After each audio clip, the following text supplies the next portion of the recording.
This channel does not promote any violent, harmful, or illegal activities. All content provided by this channel is meant for an educational purpose only.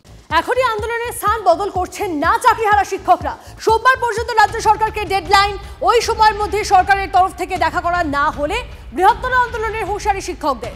Central park চত্বরে bio toilet, জল, বিদ্যুতের ব্যবস্থা করা হলে তবেই ওখানে অবস্থানে বসবেন বলে জানিয়েছেন চাকরিহারারা। এবার আমরা যারা আইন প্রণয়ন করেন অর্থাৎ যারা এমপি আছেন তাদের কাছে আমরা যাব, অ্যাপ্রোচ করব, কেন যাতে তারা আমাদের বিষয়টা পার্লামেন্টে তোলেন, নেক্সট অধিবেশনে তোলেন। আজ থেকে চিঠি দেওয়া শুরু করব প্রত্যেককে। আজকে প্রায় 15 থেকে 16 দিন হয়ে গেল, এডুকেশন মিনিস্টার এখনও আমাদের সঙ্গে দেখা করেননি বা কোনো মিনিস্টারই আমাদের সঙ্গে এখনও পর্যন্ত দেখা করেননি। আজকে শনিবার, আমরা আগামী সোমবার অবধি দেখে নেব। সোমবারের মধ্যে যদি আমাদের সঙ্গে সরকারের তরফ থেকে দেখা করা না হয় তাহলে সোমবারের পর আমরা কিন্তু বৃহত্তর আন্দোলনের কথা ভাবতে পারি। এটা অগ্রিম আমরা জানিয়ে রাখলাম। এরকম একটা সিদ্ধান্ত কিন্তু হয়েছে আমাদের মধ্যে।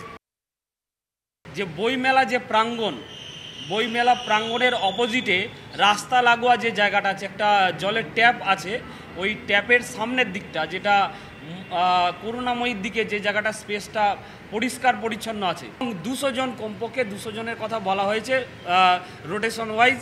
সেই 200 জন যাতে সুস্থভাবে থাকতে পারে এবং রাতে ঘুমোতে পারে সেই বিষয়টা এনশিওর করতে হবে। ব্যবস্থাপনাটা যাতে ঠিকঠাক হয় এই বিষয়ে আমরা পুলিশ প্রশাসনকে জানিয়েছি।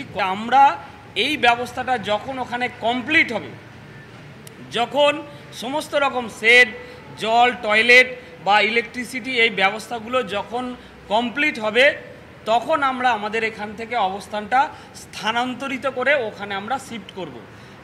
যতক্ষণ না কমপ্লিট হচ্ছে ততক্ষণ পর্যন্ত আমাদের এই অবস্থান এখানেই চলবে।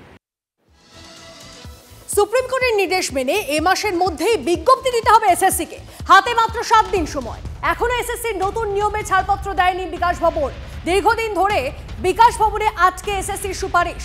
সূত্রের খবর, আগামী ক্যাবিনেটে ছাড়পত্র পেতে পারে নতুন নিয়ম।